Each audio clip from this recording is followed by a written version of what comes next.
What to do when someone dies is probably not the best conversation starter. We tend to avoid topics of loss, pain, and uncertainty, but inevitably, we all need to face it. Global statistics show women outlive men everywhere in the world. In fact, 57% of people aged 65 years and older are women. I think it's safe to say that we, as women, are most probably going to be the last surviving spouse. The alarming truth is very few understand the immediate implications of this. We as women spend so much time and energy managing the life and synergy of our families.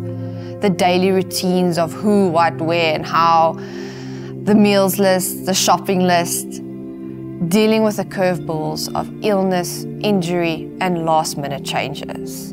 Equally as important are the conversations that we should initiate to reduce the stress and uncertainty that accompany the loss of a loved one.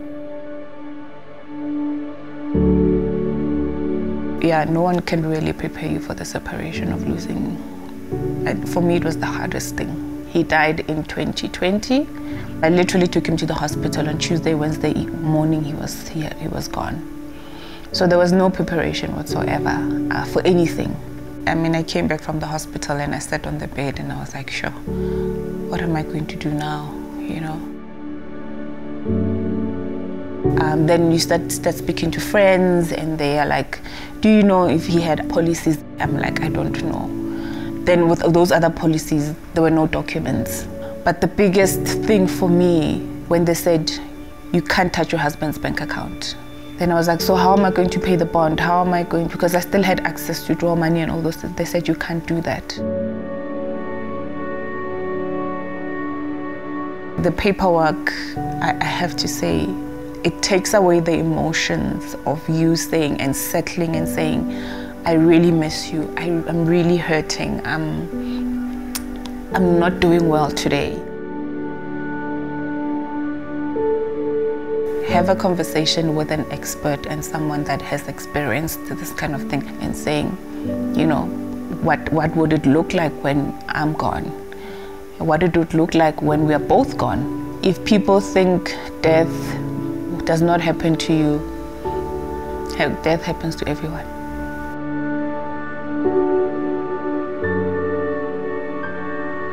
Last year when my sister's husband died, it was a big shock. It happened so suddenly. During that time of illness, you never think that something serious will go wrong, that you have to start planning. And then, when he passed away, it was too late to start. And that's when, aside from dealing with all of the emotional trauma, my sister had to start facing the difficulty of dealing with all of the planning issues. I remember weeks on end where my mom had to help my sister pack out cupboards and look for documents just to figure out where everything was. At one stage, we were incredibly concerned that we couldn't find the original will. It was only when I started helping her to sort through all the mess that I started realizing again how important it is to go and have a look at what I've done for my wife, for my children.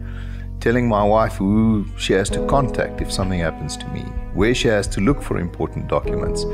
These are the kind of things that we try and avoid because it's uncomfortable, but it's absolutely crucial that you get that right in your life. No book, course, or person can truly prepare you for the parenting journey. Just so, nothing can prepare you for the loss of a loved one. However, certain conversations and planning can ensure a time to mourn is not overshadowed by legal administration and uncertainty. Equip yourself this Women's Month. Have that conversation today.